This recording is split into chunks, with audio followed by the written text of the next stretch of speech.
Good evening, everybody. Smiley here. How are you doing? Hope you've all had a lovely day in the sunshine.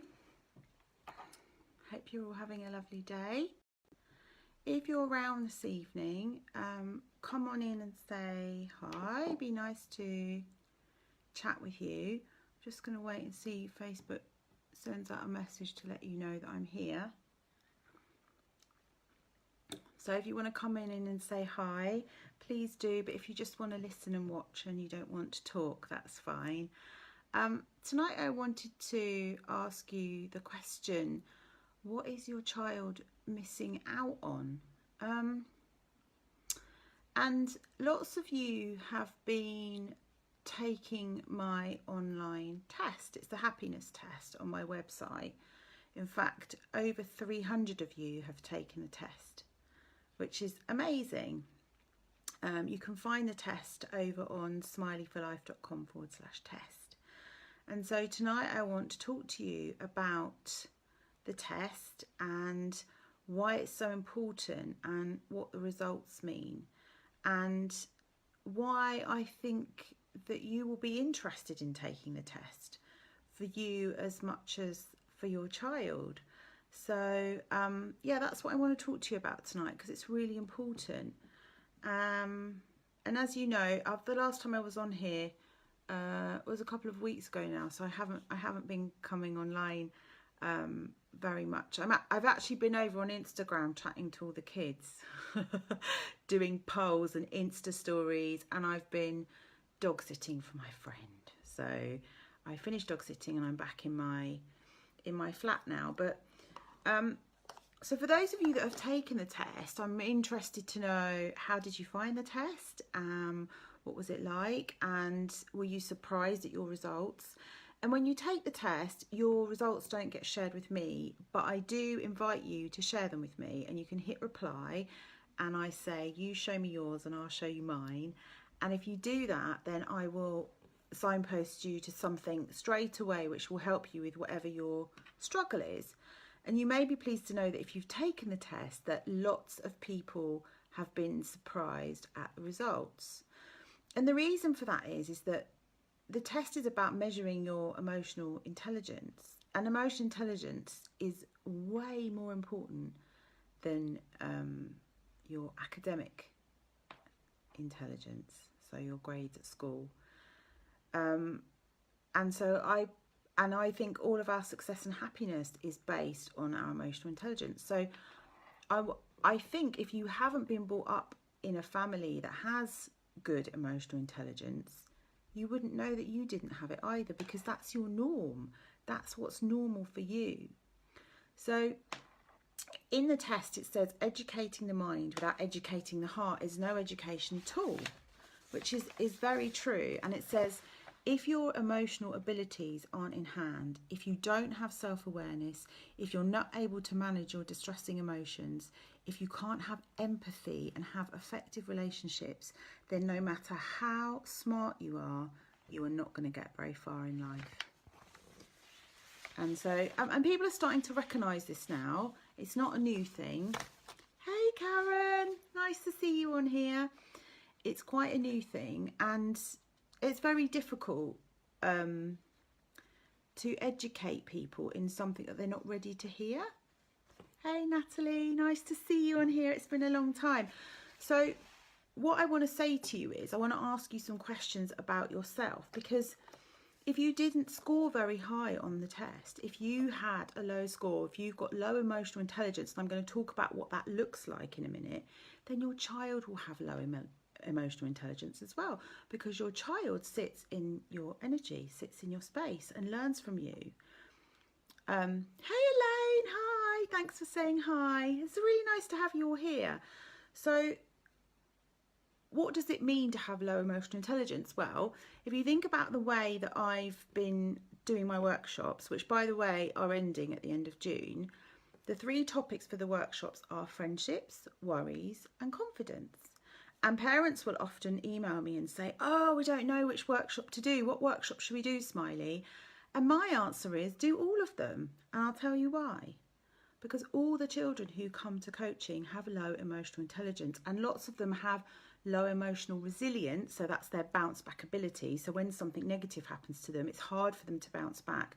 But they're likely to also have low self-esteem. All these things, and their self-worth is all intrinsic, it's all linked. So when you think about it, when you've got low emotional intelligence, you struggle with relationships, because you can't set boundaries and assert yourself if you don't have self-awareness and you don't know who you are. And you're very likely to not know what sort of friend you want. So then you're likely to attract all the wrong types of friends. You're not going to be able to speak up for yourself if you've got low emotional intelligence. So relationships are massive. Because how you show up in a relationship, it affects everything. It affects your whole life, doesn't it? Because we're here to connect with other people. So that's why I do Friendship Know-How, because in that workshop we address boundaries, we address friendship values, we look at communicating and dealing with conflict, which in a low emotional intelligence family, conflict resolution styles aren't great. I know, because I grew up in one. Love to blame somebody. It's always got to be somebody's fault. It's always got to be somebody's fault. And sometimes we use a silent treatment, or we swing from being passive aggressive, like smouldering resentment, to acting out, being really angry. We can't actually say how we truly feel. We can't ask for what we need because of the way that we were raised. So I'm not making anyone wrong. I'm just saying that my parents were just teaching me what their parents taught them. It's just the way it happens. But you can break the cycle, you can. So that's why we do friendships, and then tied into that is confidence. So if you've got low emotional intelligence, you don't really know yourself, you don't really know what you want, you can't make decisions, it's quite likely that you don't really want to be seen or show up and make yourself visible. So you're going to lack confidence. So that, and actually, if you're not very confident, you're going to struggle socially, aren't you? You're going to struggle in social situations, going to struggle to make friends. And lots of children have false confidence, which is just like a bravado that they have, which is just a cover, it's just a mask for how they really feel inside. In fact, children who are overly confident are usually have very low self-esteem, and it's that they're attention seeking. And I don't really like that word in a negative way. When a child is attention seeking, that makes me really sad, because they are seeking attention, and children go about funny ways to get attention.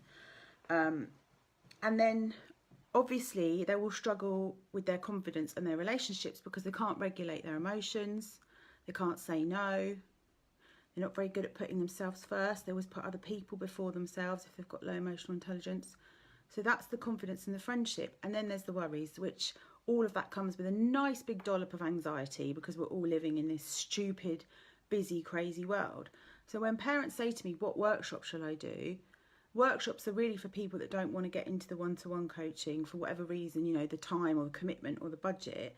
Do all three of the workshops. Now, sadly, we've just finished the last Friendship Know-How. This Sunday, it's Secret Ingredients of Self-Confidence. And then at the end of June is the Get Your Worries Out. But they're all linked. And what these children all have in common is low emotional resilience, low emotional intelligence. And they're not very confident. They don't have self-awareness. And it's very likely that their parents don't have that either, because you can't role model to your children. You can't role model that. You can't tell them and teach it to them. Somebody else can, but they're going to be picking up. They copy, they imitate your behaviour. So they're going to be copying you, aren't they? And I think that's the thing that parents find, oh, it's an email, finding it hard to grasp. And if you don't really know yourself that well, you can't make decisions. You can't make decisions. So it's really difficult. So some of the things that, when I say low emotional intelligence, in the test, it's split up into 5 pillars. So I'm just going to tell you what they are. The first one is self-awareness. You've got to know yourself. You've got to know yourself really well. In parent-child relationships where mums are overbearing, sorry if you're an overbearing mum, I know you're doing that to keep your children safe, but when you're overbearing, children can't see themselves because you get in the way. And you know, you say we do this and we do that. You're two different people. That's quite difficult. That shows a lack of boundaries, because you're two separate people. So your child needs to have a self-awareness. Signs that children don't have self-awareness is when they come to coaching, I ask them a question, they say, I don't know. They can't make decisions. they almost, when you ask them a question, look as if they're looking to a parent to give them an answer. They don't know what they like. They're not really sure. I don't know. Or do you like peas with your fish fingers or baked beans? I don't mind. You don't really want to make a fuss. You don't want to rock the boat. Then we've got self-regulation, which is your prefrontal cortex, where you regulate all your feelings. So that's part of having one of the 5 elements of good emotional intelligence. The third one is motivation. So you're intrinsically motivated. When you're full of anxiety and you feel rubbish and you haven't got any emotional resilience, how are you going to be motivated to change your behaviour? How are you going to be able to think positively? Are you motivated by reward charts? You know, are you being a good girl? Is that what you're motivated by? No, be motivated on the inside. It feels good. Empathy is the 4th one. Empathy is huge, guys. Empathy is just everything. That's how you connect. And parenting isn't a technique, it's a relationship. So you have to be able to put yourself in your child's shoes. And lots of parents, when they're triggered, really struggle with that. They really struggle. And I think they struggle with it because their parents didn't show them empathy. You cannot give to your child what you didn't have given to you, what you don't have inside. You can't. You can learn it. You can learn it and you can fake it till you make it. But it's really tough. I can see that you're all talking in the chat box, so I'm just going to do my 5 elements, then I'm going to come and see what you all think. And then the last one is social skills. So hence why we've got friendship, confidence and worries, because they all sit under that umbrella of having low emotional intelligence. And actually it has been proven that, you know, that people who have high emotional intelligence are successful, because life can be really tough sometimes, and it's being able to bounce back from disappointments, and it's being able to be your own cheerleader and believe in yourself and have the tools to be able to do that. And how are you going to teach that to your child? Because they don't always learn it at school. And if they haven't got good emotional intelligence, they're not knocking around with the right people, because you become like the 5 people that you spend your time with. You really do.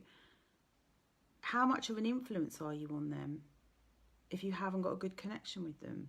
And that connection is created by empathy and unconditional love, and knowing and really understanding your child and seeing them and connecting with them emotionally. So it's really important. So am I making sense? Give me a thumbs up if I'm making sense. And if you're hearing yourself or your child in any of these descriptions. Signs of people with high emotional intelligence have good self-care. So they take care of themselves. They don't think it's selfish to put themselves first. They aren't caretaking other people and addicted to fixing and problem solving. They recognise that their other person can do it for themselves. They can regulate their emotions. They don't get triggered and fly off the handle. Okay, we all have bad days, but predominantly they're quite regulated. They've got strong boundaries. They can say no. They're assertive. They can ask for their needs to be met. And if that person can't meet them, they don't take it personally. They can go and get them met somewhere else. They're really good at listening, like properly listening. They've got empathy. They're not closed-minded. They're open-minded to infinite possibilities. Nothing is limited. They believe that everything is figure-outable. They're curious. They want to learn more. They don't just think, my mum and dad did it this way, so I'm going to do it this way and I'm not going to challenge it. I understand why people don't want to challenge it, because if you've got to challenge the way that your parents brought you up, and it's not about making them wrong, it's about saying, actually, when you did that to me, it made me feel like that, so I don't want to do that to my kids. But the problem is that you can swing both ways. If you had really strict parents, the risk is that you pendulum across the other way and become really permissive, and then you've got no boundaries at all, and that's not love either. You are creative and playful. You live in the present moment. You know your strengths and weaknesses. You understand your story and you make peace with your past. You understand what's happened to you. You know why you behave the way you behave, and you get it. And you're working on it. You recognise, and it's not to be perfect, but you recognise that some of the things that you do aren't right, and you want to change them because you don't want to pass them on to your child. You are connected to yourself. You listen to your intuition. You don't dismiss that voice in your head that goes, he's a bit shady, that man over there, or did I see that? Did that man just say that to me? You don't then start questioning yourself and doubting yourself, because you're connected into yourself. You listen to your feelings. You actually feel your feelings. You don't numb out. You don't eat on them. You don't drink on them. You don't smoke on them. and you give without getting. So you don't give with conditions. You don't say to your child, I've done all this for you and you don't appreciate me. Your child didn't ask to be born. you recognise that when you're resentful, you're giving from an empty cup. So you stop and you fill your cup up and you go and take care of yourself. Good self-care. And you're confident. You believe in yourself and you like yourself and you're confident about the way you look and you recognise that you're not perfect. You're not trying to be perfect. So some families that try and be perfect, that's low emotional intelligence. And with real black and white thinking, like you can only be this way or that way. So let's just come to the chat roll and see what people are saying. Natalie says, oh, it's fab to hear your lovely voice again. Sophia's here. She wants to ask how best to deal with girls who have low emotional intelligence and constantly create drama and sabotage friendships instead of working through any niggles and valuing their... Oh, I can't see the rest of that, Natalie. Hi, Sophia. It's really nice to have you on here. I think it's really important to look at why you're entertaining those types of friendships. What is it in you? So you can't change the people around you, but what is it in you that's drawn to hang around with those types of people? What are you hoping to get from that friendship? All the time you have an expectation that someone's going to give you what you need, but that person can't give it to you. You're always going to be disappointed and there will always be drama and sabotage. So I don't know if that's helpful. I think it is. I think when it comes to relationships, it's really important, first of all, to look at your relationship with yourself. Because if you don't like being on your own or you don't have a good relationship with yourself, you'll be driven to just keep company. Misery loves company, but you keep the wrong sort of company because you're trying to avoid, or you're wanting to fit in, or you're wanting to belong. You're wanting to belong. Maybe it's just that you can outgrow friends. You can outgrow friends as you get older, and it's actually hard to end friendships and find new ones, and then you find yourself a little bit in limbo land, don't you? So I don't know if that's helpful, but look at what's drawing you into that drama. I'm thinking of the whirlwind, Sophia, back in the day. Do you remember the whirlwind? I'm thinking about that. I'm thinking, are you recreating the whirlwind situation and trying to make that story end differently? That's what I'm thinking. Did I miss something at the start about a test you can do? Yes, so I've created a test, Karen. www.smiley... Why do I say that? Smileyforlife.com/test. You can actually go and do a test on my website. It's 40 questions. I don't see the answers, but you top them up for yourself, and it gives you, it's like a little, it's like an 8-page little sort of PDF. And I invite you to share your answers with me and tell me about the areas that are a weakness for you, so that then I can signpost you and say, read this blog or watch this video, or because I appreciate that when people come to my website, there's so much juicy free information there that they get overwhelmed, they don't know where to go first. So I thought, do the test and recognise from those 5 elements where you think you might need to do some work and start with those. So have a go at that. I have to say that my score is not particularly high, even though I've been doing lots of work on myself. And that's kind of what I want to say to people. Like, when I say I didn't have this stuff growing up, let's not get the violins out and have a pity party. What I'm saying to you is, if you don't have this stuff growing up, if you don't have it, it's costly in terms of your mental health, in terms of your bank balance, and in terms of your time. It's so painful to live in this disconnected, frozen out way where you don't really know yourself. It's not nice, and it's not till you start coming out the other side you think, I thought that was normal because that's how you were brought up. So why would you think anything differently? And it's funny because actually, you know, at the Energy Pod, people can download the replays. I was saying to someone today, I sold 17 tickets for the anger replay. It's the most purchased replay out of all of them. But guys, if you're struggling with anger, there's going to be a whole load of other feelings that you're struggling with. Anger doesn't show up on its own. It shows up with other stuff sitting underneath it. So you can't just take one of those classes and do it in isolation. If you're struggling to emotionally regulate any feeling, you're going to be struggling with all of them, pretty much. because you've got low emotional intelligence, and being able to regulate them is part of that. So what I'm saying, it's a bit like, don't go to the gym and do 3 sit-ups and go, ta-da, I've got a 6-pack. You know, do the work every day. It's really important, really important. All makes sense, very true. Holly says, sorry, just join. That's okay, Holly, it's lovely to have you here. Natalie says, thank you, she doesn't like the tornado much as she used to. She's been coached so well. Her EI is really well developed, but she struggles with other girls that are petty and dramatic. Yes, and it gets overwhelming. So remember, you need some boundaries there, Sophia, because you need to protect your energy, and try not to engage in the drama. And if you find yourself getting sucked in, I know it's hard at school. I think this is why people find it hard, because when you're at home or you're at the park or you're at the leisure centre, if people start acting like idiots, if people aren't treating you very nicely, you have a choice. You can leave. When you're in a classroom at school, it's pretty hard to get away from them. So you need strong emotional boundaries so you don't get sucked in. Hi, Lindsay. Thanks for joining us. So what I wanted to say to people is, another thing that would suggest that you had low emotional intelligence and you wouldn't recognise it necessarily.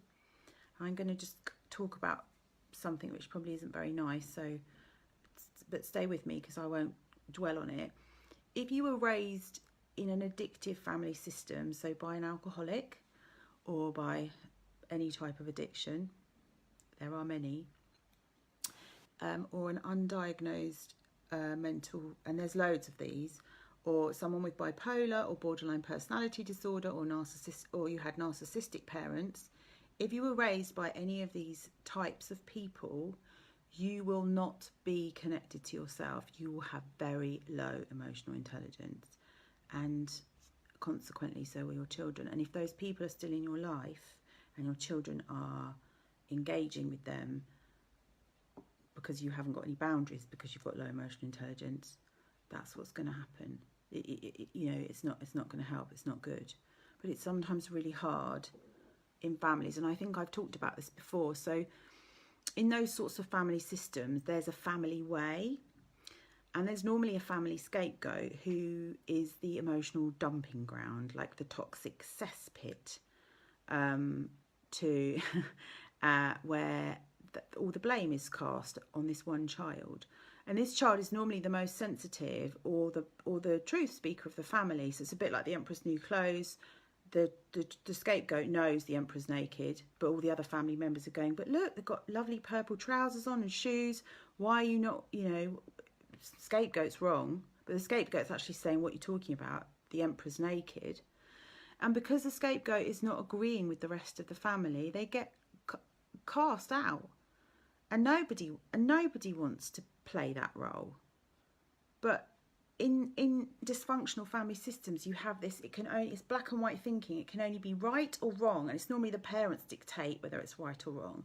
And that's why I always say, stop getting into the story of who's right or wrong when you're in a conflict, and get down here to the emotions and connect with people and ask them how they feel. Because certain people will always make you wrong. Do you see what I'm saying? I hope I'm making sense. So if you come from one of those types of family systems, my heart absolutely breaks for you and goes out to you. And I have so much empathy for you. And I'm saying to you that if you do, then there's work to be done for you. It's not your fault you're in that situation, but you are responsible for your healing. And you are responsible for your healing because you have to think about your child. It isn't just about you anymore. So, we get lots of excuses. I haven't got time. I haven't got enough money. I can't do this. I can't do that. It's about you. Put yourself first. It's not selfish. I hear so many people say, oh, our family was so loving, apart from my brother, who was a real pain in the backside. And then you think, I was that brother who was a pain in the backside because I thought differently to everyone else. And look what happened to me. And then my heart goes out to that brother because I think, who is making that person an outcast in that family? Because as a tribe, you all function together. So why do you have to put someone on the outside? You should all be there for each other. And I see it a lot in families where there's, conflict between siblings, where one sibling is like the favourite and has a really good relationship with the mum and dad, and the other one is just through no fault of their own, just because they're not complying, they're not compliant. So that is very dysfunctional, because, you know, it's bullying. You don't bully at your own, you don't bully members of your family, you don't cast them aside because they think differently to you. But it's that tribal mentality of, you think the way we do or you're out. So if you come from an alcoholic family or an addictive family system where you're keeping secrets, or a narcissistic family system where there's a scapegoat and a blame, you often get a scapegoat in an alcoholic family system as well, they're quite similar structures, then you need to get help, please. And you will feel alone. If you're a scapegoat, you'll feel like you don't belong anywhere, and it's painful, and it's not your fault. It isn't your fault. And if you're watching this and you're hearing what I'm saying, you're thinking, crikey, that's me, please email me, lisa@smileyforlife.com, because I've got shed loads of stuff that I can give to you that will help you. So what I'm saying to you is, now that the workshops are coming to the end and we're identifying what low emotional intelligence looks like, I'd love to ask you on here if what I'm saying is resonating, but I don't think on a public forum you're going to kind of say, oh yes, I do this and yes, I do that. I mean, I'm quite happy to put my hat in the ring and say my self-care is rubbish. I go into fight mode as my stress response when I feel under attack or I'm in a conflict situation. So I'm Mrs. Angry.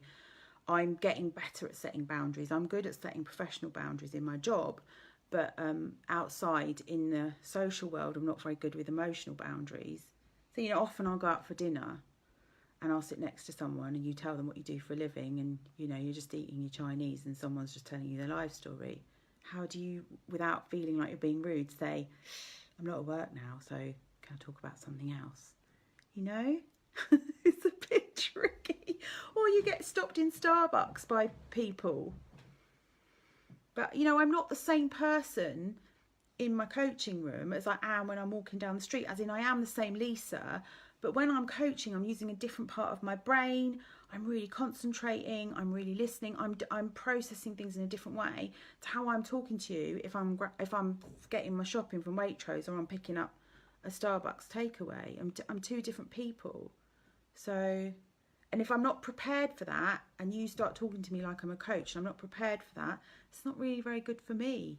It's actually quite confusing and not a very nice feeling. Again, boundaries. If I had boundaries, that'd be better. So that's why I've created the Energy Pod, guys, which is what I want to say to you. And I'm going to come to the chat roll, so stay with me. I'm going to answer your questions. But what I want to say to you is, I've got some questions that people keep asking me over and over again about the Energy Pod and how it works. So I would actually like to go through those. The most important ones that keep on coming up, because I think, again, people have got preconceived ideas of how things work, and they're getting in their children's way because they wouldn't like it, or they can't see how it works, or they don't want to do it, or they're not very techie, or they're this or they're that. They're not bringing their children. If you've got low emotional intelligence and I'm saying do this because this is going to help your child, don't make it about you. Let them come. Sophia, if you're still listening, Nat and Sophia, you can come for £10 on a Monday. We do all different topics, but you get a chance at the end to ask me questions. So, you know, like you're doing now, you're very welcome to join us. Very welcome. Nat says, you always make perfect sense. Oh, I don't know about that, Nat. I just try and share my experiences, and I'm speaking my truth, which isn't everyone's truth, but if it's resonating with you, I'm glad. Madeline's saying, best tips for getting a 7-year-old to sleep. Oh, I've got a blog post to help you with that, Madeline. So if you just hold fire there, I've got my laptop here. I'm just going to see if I can find it. There's a whole blog post on why your child isn't sleeping and creating a healthy bedtime routine around that. Without knowing more about your child, I can't really answer that. But if I direct you to the blog, it pretty much covers off every eventuality. Nikki's online. Is Nikki still online? I'm just going to go to my website and see if I can find it while I've got you on here. And I'm just going to multitask. Look at me with the laptop open in this. 8-year-old. Karen says, come to the Energy Pod. It's amazing. Thanks, Karen. It is amazing. It's like a 2-in-1 approach. it helps you understand your child and have empathy for them, because I'm showing you how to connect with them in a different way so you can become their emotional coach. Then it's also giving them the tools, but then it's also bringing you closer together as a family. It's not a magic bullet. You're not just going to come to one class and go, ta-da, that's it. You know, it's more than that. You're going to have to do, I think I recommend between 8 and 12 sessions. But if you think I've had like 25 years of therapy at £50 an hour, that's an absolute steal if you wanted to. And you can't put a price on this stuff, really, I don't think. You can't put a price on it.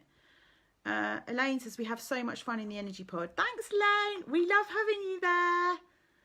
Nikki says, love the Energy Pod. Oh, we've got lots of Energy Podders online tonight. Thank you. It is really good. And actually, the people who've been coming since the beginning, and we've done 12 sessions so far, and you can download all the replays if you want, smileyforlife.com/replay. We've done disappointment, excitement, worry, anger, overwhelm. What else have we done? We've done loads. We've done 12 of them. Oh, we've done love. That was lovely, the love class. It was gorgeous.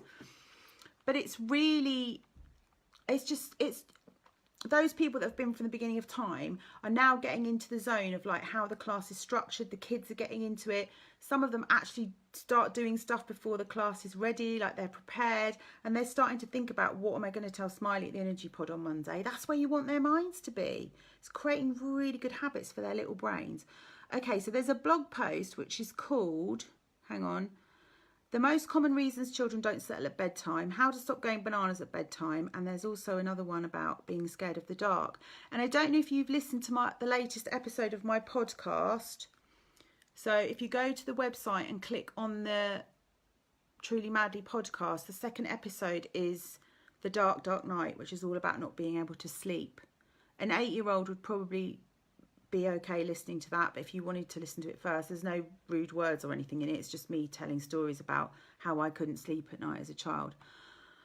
Okay, so smileyforlife.com/no-sleep-reasons. Does someone want to type that into the chat roll? /no, or I'll do it afterwards because I won't remember them all. That's the first one. Hang on, let me write that down here. No sleep reasons. And then how to stop going bananas at bedtime. Guys, oh, thanks, Nikki. There's so much stuff on the blog. If you go to the blog, there's a tiny little search, like magnifying glass. If you just type in bedtime to that, it will bring up every single blog that I've mentioned, bedtime.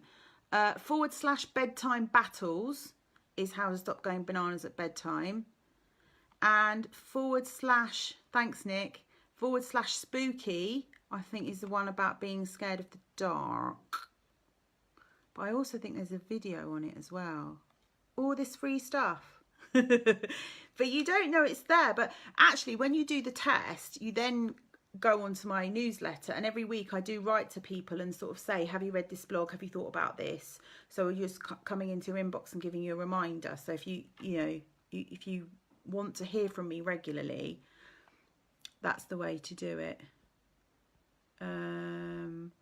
Okay, so the questions are coming in. What age is the Energy Pod for? Good, because that was one of my questions. It's timeless, Lindsay. Somebody said the other day, your coaching is ageless. And I'll tell you why, and the people in the Energy Pod can probably vouch for me. Even though the content is aimed at the children, we've got 5-year-olds in there. I've got some of my teens watching it. And bearing in mind, I've got mums in there. If you're a parent, you've got an inner child, haven't you? So it's going to speak to your inner child. I'm just going to bring up these other questions because I want to read to you what I've actually written on my website about the age thing. The other thing is, the reason we have mixed ages is, I don't know if you know about the Montessori style of learning, but in Montessori they don't put them in age groups in classes. They have older and younger children in classes, and the reason for that is because it gives the older children responsibility and the little ones look up to them, but they all learn from each other. And I think that's a beautiful way to learn. A beautiful way. And there's something really nice about a group of people coming together that have all got like a joint thing in common, isn't there? Not only do you get loads of empathy and feel like people understand you, which is what most of us want, we want to be understood, the kids are going, oh, she feels like that, oh, he feels like that, and then you just think, oh yeah, that is awesome. Right, what did I write about age? because I think I wrote quite a lot about age, because that's a question that comes up a lot. Where is it? What age group is this for? There's a massive list of frequently asked questions on the website, by the way, because I do get lots of questions because it's new. So I've said, I think children aged 5 upwards could do this, but if you are doing it and enjoying it, then they will follow your lead. I can remember working out to Jane Fonda with my mum when I was little because I so wanted to be like her. And it's saying that you're role modelling something really positive to your children. I've said Smiley coaching is truly ageless because all adults have an inner child and you will learn through your children. So sometimes when you've got blind spots and you can't see your own stuff, but your child will be acting out in front of you, so you can't get away from it. That's why your children break you open. Love them. So it says parents are learning through their children. So when we get caught up in how things look or seem, we're making a judgment and reflecting on what is going on for us. And judgment is fear. So when we start making a judgment about, oh, it's not for us and we don't want to wear our dirty linen in public and blah, blah, and we're making up all these stories about why we shouldn't come, tell me why you should come. It's awesome. Where is the Energy Pod, Holly? Good question. The Energy Pod is an online class that's held inside a closed Facebook group on a Monday. The class is recorded and the download stays up in the group all week long, and I pop in and out of the group and I make comments. So for the people that buy a ticket and can't come on Monday, they can still go into the Facebook group and watch it. They also get sent a link so they can watch it on YouTube, and they get to keep the link, because I think this sort of stuff, if you watch it one week and then put it down, do some things, go back to it a couple of months later, watch the same video, you will hear, see and learn different things from it. I listen to the same training podcasts and materials for like Facebook advertising, all things I have to learn for my business, about 10 times. And then I think I've already seen this one, but I didn't hear him say that last time.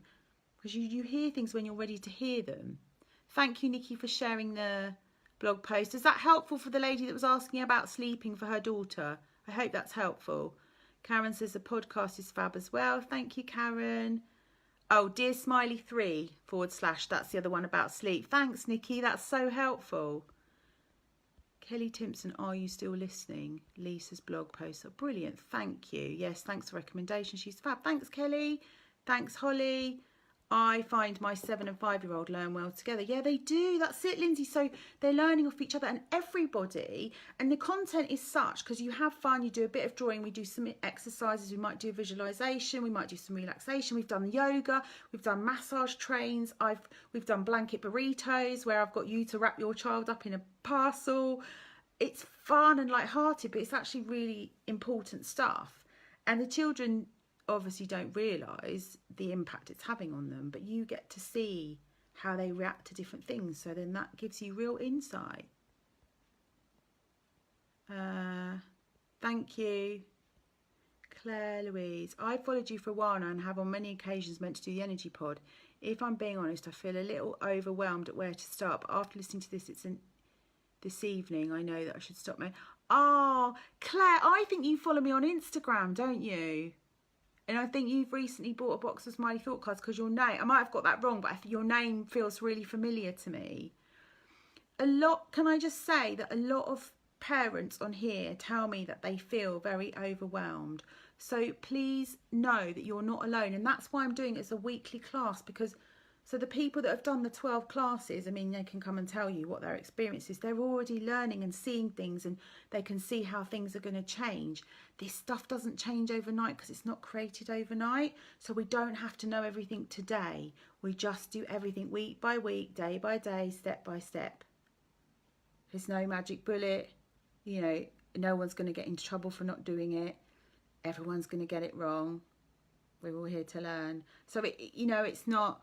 But it's not an excuse. It's just a defense mechanism, isn't it? It's just to protect you, because even though you're in a bubble and you know you need to do it, it feels safe and cozy in your bubble. So you need to poke your head out of your bubble and come into our bubble where I'll keep you safe. Okay? I think our family needs the energy. Oh, we'd love to have you there, guys. Honestly, it's just really good fun. And so I'm just going to, unless you've got any more questions. So those of you who are saying, I quite like the sound of the Energy Pod, keep typing in your questions. And meanwhile, I'm going to pick out the ones that I kind of think people are asking me. How safe are we online? Really safe. So I don't let anyone into the energy pod that I don't know. And because you're coming in via Facebook, I can go and vet you before I add you into the group. So, and your child's safety and your safety is so important to me. So I'm not going to put you at risk at all. And I wouldn't do it that way if I didn't think it was safe. Is the replay worth doing? How can it be as powerful as the live class?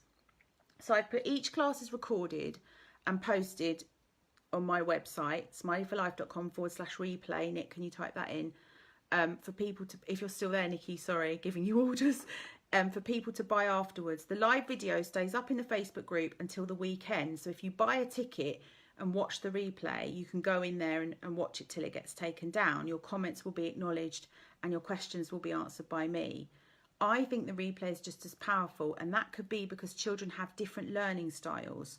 So this mum wrote to me and said, my two really enjoyed it. They both have different approaches, which works for them. My 8-year-old son wants to do it separately on the replay link with his headphones in, whereas my daughter is very outgoing and wears a heart on her sleeve. She prefers the live class with you. My son wrote pages on the negativity class. I was gobsmacked as he often keeps his feelings to himself, and it sparked a conversation with the difficulty he's having at school. So your learning style will dictate, whether you're auditory, kinesthetic or visual. And also introverted children don't necessarily want to engage with loads of people, although some of them feel safe enough to do it online because they're behind the keyboard, and that's a nice boundary for them, isn't it? Thank you, Nikki. That's really helpful, Nikki. So that is a question people are asking me. Like, a lot of people are saying, oh, we can't come on Monday. And I'm like, fine, because I know you've all got better social lives than me and you've all got after school clubs and stuff. So, but don't underestimate that you can. And I think when I send you the replay, don't let it gather dust. Like, put a date in the diary and say to everyone, right, on Thursday night or on Sunday afternoon, we're going to sit down and do this. Because it's going to be fun. And if you tell them it's fun and you get all in the zone, then they'll be on board. I think when you're overwhelmed, it's hard to get enthusiastic about stuff, isn't it? It's really hard to get enthusiastic. And I think you kind of, maybe it's a bit like when you procrastinate. So we talked about procrastination in the overwhelm class. We talked about faffing. What was it? The 3 Fs. Faffing, flipping your lid and freezing, which is a way of procrastinating when things get overwhelming. And I was teaching the children different techniques for dealing with their 3 Fs, basically, which is great at exam time now. I don't have a Facebook account. Get the replay, or find someone that has got a Facebook account and use that. I don't know if that's allowed. I'm not sure. I'm not sure about that. Don't quote me on that. Right, these are the questions that are coming up the most. My child is resistant or nervous. How do I get them to come? I've put, this is normal and we expect them to be when it's something new. They will take your lead. Children relish this special moment to be close and hang out with you, especially when we're doing some of the exercises. You can pull them close and have a snuggle. I don't know any child who doesn't want to do that with a parent. What usually happens is you get so lost in the moment having fun that time flies and you don't want it to end. And the kids have said in the last few ones, I wish the energy pod was for longer. You don't often get kids saying that at school, don't you? I wish this lesson was longer. It's not like school. There's no room for boredom in a Smiley live class, and you can show them my YouTube channel beforehand so they feel like they already know me. So on my YouTube channel, there's recordings of me doing Smiley thought card readings. We show them how I interact with the kids on there. They're fine. Anxious children are looking for safety, so give them age-appropriate information and get them excited about coming. I'm worried something will kick off in class and I won't know how to cope with it. It is quite common, I spoke to a mum about this today, so I'll share with you what she said. It's quite common during class that feelings will come out, especially unexpectedly, and this is good. The class is allowing a safe space for your child to empty their emotional backpack. This can feel stressful for some parents, but it's a sign that there's some work for you to do here as well. When you are triggered by your child's big feelings, it indicates that you're uncomfortable with those feelings and you might want to explore why. Please do not allow this fear to stop you from coming to class. What you resist persists. So the more you try and suppress that, the bigger it will get. And it was likely to happen eventually. Of course, I'm on hand during and after the class if your child does have a huge meltdown. And sometimes it's good to let it all play out and allow your child to express those feelings and come out the other side. In your loving presence, this is how emotional resilience is built and strengthened in your child. So, you know, I'm there to hold the space for you, but there's nothing wrong with your children expressing their feelings. It's your response to it that becomes the issue. And how you respond to it is so important. And if it makes you feel uncomfortable, there's work for you to do there as well. What was the other question? I think, how do I explain? Oh no, I've done that one. So they're the key. Oh, our family is private and we don't want to share stuff publicly. That's another one that people ask me. And I said, I totally understand that. And here are some pointers which might help you feel more comfortable about that. Ultimately, it's your choice. And if you're worried, then maybe you want to do a self-study pack in my online learning den, which you can just do in the privacy of your own home. So the class is a one-way broadcast. So it's just like I'm doing to you now. And kids type in the chat room and they love it. So I can't see you. I can't hear you. So I can't see you. I can't hear you. If you don't type into the chat room for the whole class, it doesn't matter. It doesn't matter. The lady I spoke to today was saying the first class that one of her sons came to, he had an almighty meltdown. And then that was the beginning of the beginning for them. It was amazing because he would kind of hover around the laptop and do drawing and wouldn't really get involved. But it was all going in. And now he's starting to learn how to manage. He's now feeling his anger, but now he's learning how to deal with that. So they don't have to do it the way you, again, it's not the way you think they should do it. You will sit down in front of this computer and you will draw and you will blah, blah, blah. If they like halfway through, like drift off to the other side of the room or start fannying about and dancing, let them digest it in the way that's right for them. The quietest children that come to our workshops are the ones that usually we get the most feedback from at the end, from the parents. Like, oh, they get in the car, they couldn't stop talking about it. And we're like, what? They didn't say anything for like the whole workshop. So don't underestimate the way that they're interpreting it. Just because it's not the way you think it should be done doesn't mean they're not getting anything out of it. I said sometimes there isn't anything for you to do or share. You can choose to participate as much and as little as you wish. The class is set up so sensitive issues can be dealt with kindness and love. And please make sure this is not about your shame or your fear that's blocking you from coming. Shame is often the voice which makes us wrong, and as humans we are often wrong and imperfect, and it's safe for you to be like that in life and in my class. Just saying. All right? Any other questions? Let's have a look. I'm coming here because I've got loads of hearts flying across the screen all of a sudden. Thank you. Hold on a minute. Let's just get back down here. What's going on? What's going on? Claire says, we are having real problems with my 8-year-old who has major fears with being alone and mostly over teeth brushing, which ends up in rows every day. Which energy pod subjects would be best? Okay, so I was just saying, Claire, that you can't really pick and choose because it's actually a process. And the reason it's done in sort of like bite-sized chunks is so that it's through repetition that they'll learn and create habits. So by coming and being part of the group and doing some of the repeated things every week, they're learning how to think positively. They're learning how to... So what I would say to you is either come to the live class if you can and do a few of them in succession so that your 8-year-old can get in the smiley zone and start to learn. And you'll actually see through doing the class, maybe you'll pick up on some things that maybe you haven't seen before. You'll see them in a different way, because I'll change your filter. But the fears around being alone are very real for lots of children. So I just was saying earlier, there is a blog post on being scared. So I don't know if you've listened to the podcast. Episode 2 is about not wanting to be alone in the dark. It's actually called The Dark, Dark Night. It's about being in the dark. But what it comes down to is that kids at night time, when the lights are out, they don't really want to be on their own. They want to be with you.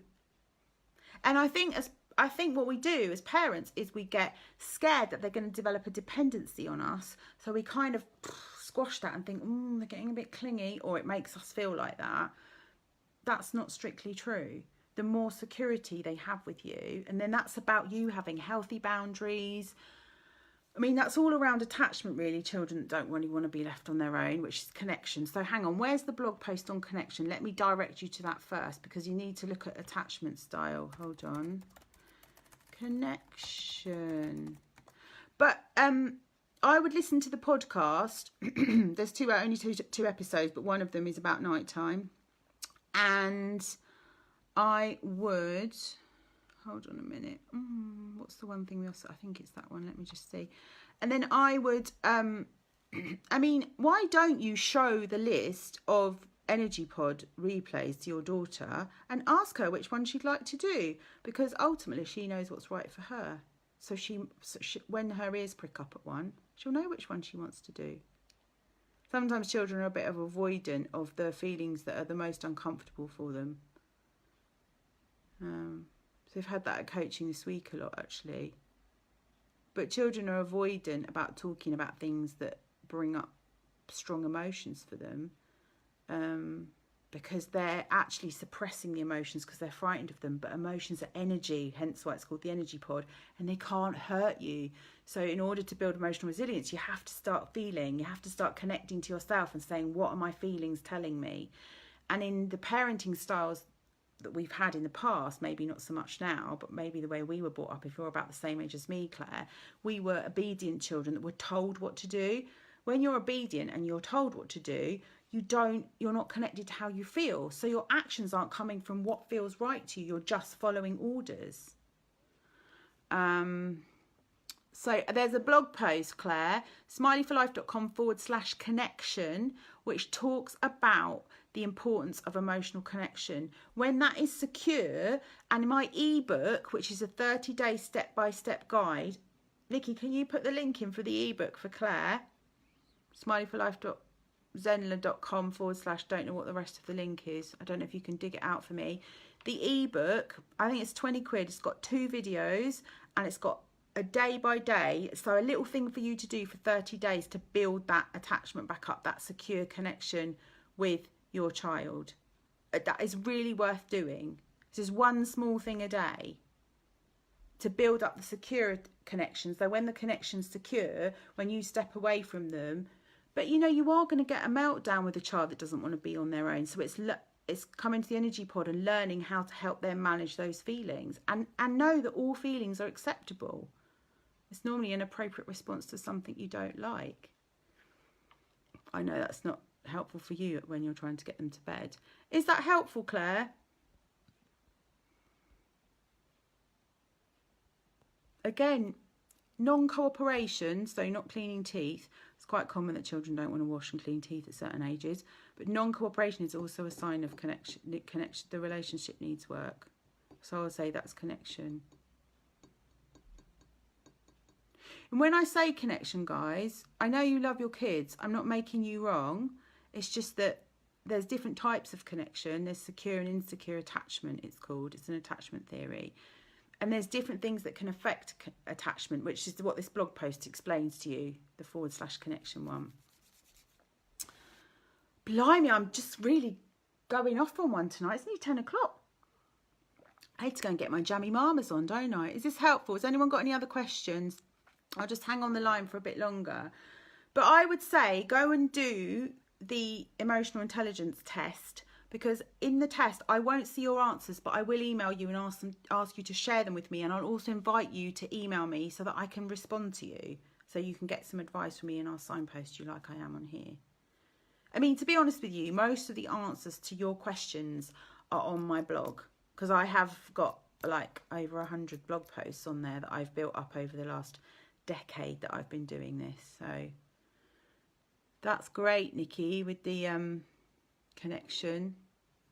I think the ebooks are Zenler a link, Nikki. smileyforlife.zenler.com. If Claire wants to have a look at that. Is that helpful, Claire? Claire GH. Thanks, Lisa. Really useful. Looking forward to reading some of the blogs. Yeah, you'll find a lot of stuff on the blogs, and it has got a search facility. But even if you just go into Google and type Smiley for Life, if you put Smiley Lisa or smileyforlife.com and then bedtime or connection attachment, yeah, lots of really helpful stuff. And also in my online learning den there are loads of mini courses, so they start at £20 and they are step-by-step videos with reflection journals, so to get you to kind of bring stuff out of here and put it on the page so that you can take, because I'm all about the practical. You've got to take action. It's all very well knowing it, but you've got to make it happen every day, which is kind of the point of the energy pod, really. Anyone else got any questions they want to ask me? I think this stuff is so important if you want to have a wonderful life. And I know you want your kids to have a wonderful life. And I am an example of somebody who had a very good education and a very materialistically wealthy upbringing with no emotional intelligence. And I'm telling you that made my life so hard.